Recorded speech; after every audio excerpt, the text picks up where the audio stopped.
बरगलाने की कोशिश कर रहा है। क्या नीतीश कुमार प्रेशर पॉलिटिक्स के शिकार हो रहे हैं?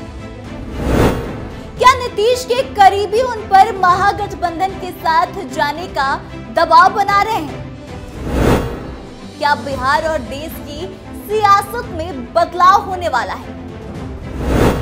आखिर क्या है नीतीश के लिए भारत रत्न मांगने के पीछे का राज? नमस्कार, बेबाक सवाल देख रहे हैं आप और मैं आत्मजा आपके साथ। देखिए, बिहार में एनडीए की सरकार है। जेडीयू और बीजेपी एक साथ मिलकर सरकार चला रही हैं, लेकिन इसके बावजूद कई दफे ऐसा देखा जाता है कि नीतीश कुमार की जेडीयू और बीजेपी में आपसी सामंजस्य नहीं बैठ पाता और इसके पीछे की जिम्मेदार कहीं ना कहीं जेडीयू ही है।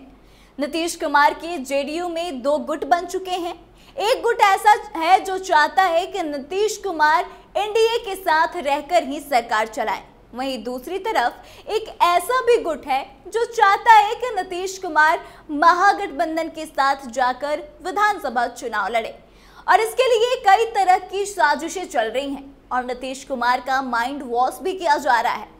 ऐसे में सवाल उठता है कि क्या नीतीश के करीबी लोग उन्हें एनडीए से अलग होने की राय दे रहे हैं?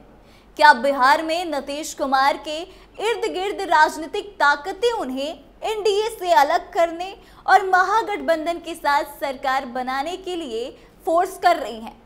खास बात तो यह है कि ऐसे लोग न केवल देश की राजनीति को प्रभावित कर रहे हैं, बल्कि राज्य की राजनीति में भी संशय के बीज बोते चले जा रहे हैं।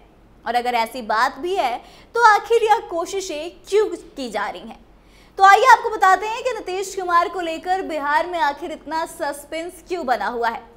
देखिए, उत्तर प्रदेश में 11 अक्टूबर को एक खेला हुआ। उत्तर प्रदेश के पूर्व मुख्यमंत्री अखिलेश यादव को जयप्रकाश नारायण की प्रतिमा तक जाने से रोक दिया गया। हालांकि अखिलेश यादव को जेपी की प्रतिमा तक पहुंचने की से पहली बार नहीं रोका गया, लेकिन इस बार अखिलेश यादव ने राज्य के मुख्यमंत्री नीतीश कुमार से केंद्र की नरेंद्र मोदी की सरकार से समर्थन वापस लेने की गुहार लगा दी और एक नई राजनीति को जन्म देने की शुरुआत कर दी। दरअसल समाजवादी पार्टी के चीफ अखिलेश यादव ने जेडीयू चीफ नीतीश कुमार से एनडीए से समर्थन वापस लेने की एक बड़ी अपील की थी। उन्होंने कहा था कि यूपी में भाजपा सरकार समाजवादियों को जेपी नारायण को श्रद्धांजलि देने से रोक रही है। अब इसको लेकर कई तरह के सियासी मायने निकाले जा रहे हैं।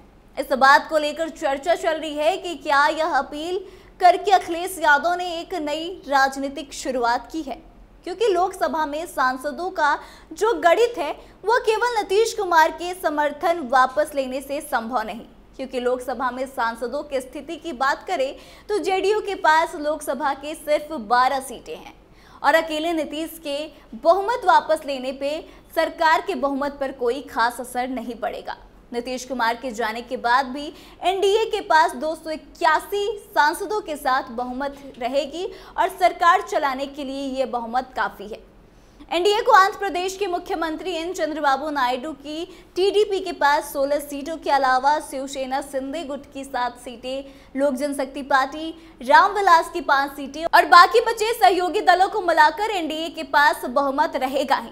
तो ऐसे में सवाल उठता है कि क्या आजकल छोटी छोटी बातों को लेकर प्रतिक्रिया देने वाले नीतीश कुमार को उकसाकर कहीं एनडीए सरकार को कमजोर करने की रणनीति पर तो काम नहीं कर रहे हैं? क्या बिहार में एक बार फिर से महागठबंधन की सरकार बनाने की कवायद तो नहीं चल रही?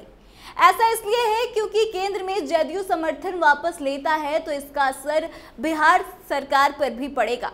हालांकि नीतीश कुमार को भारत रत्न देने की मांग जदयू के एक नेता की तरफ से की गई थी, लेकिन सबसे बड़ी बात यह है कि इस मांग का समर्थन नीतीश कुमार के धुर विरोधी रहे चिराग पासवान और जीतन राम मांझी ने भी कर दिया।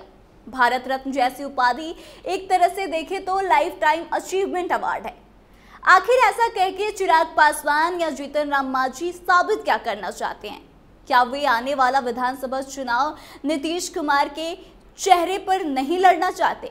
और अगर ऐसा है तो फिर वो उनके दिमाग में किसका चेहरा है, वो किसके चेहरे पर यह चुनाव लड़ना चाहते हैं? आप गौर करेंगे तो पिछले 5 वर्षों में नीतीश कुमार की पर्सनालिटी में काफी ज्यादा चेंजेस देखने को मिले हैं।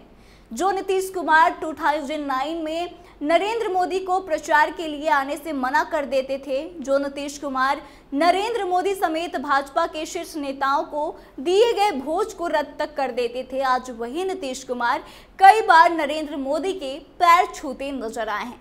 ऐसे में सवाल उठता है कि क्या राजनीतिक जगत में अनप्रिडिक्टेबल हो चुके नीतीश कुमार पर चौतरफा राजनीतिक दबाव बनाने की कोशिश की जा रही है, और अगर हाँ तो इसके पीछे की मंशा क्या है। देखिए, एक बात तो तय है कि नीतीश कुमार को लेकर घर के भीतर और घर के बाहर दोनों तरफ ही साजिश चल रही है। अब दोनों तरफ से आप समझ रहे होंगे कि हम क्या कह रहे हैं, और ऐसे में अब देखना दिलचस्प होगा कि आगे इस साजिश की मंजिल क्या होती है और नीतीश कुमार का माइंड वॉश करने में कौन सफल हो पाता है, और इसका नीतीश कुमार के पॉलिटिकल करियर पर क्या असर पड़ता है, और इससे सबसे ज़्यादा फायदा किसको होता है।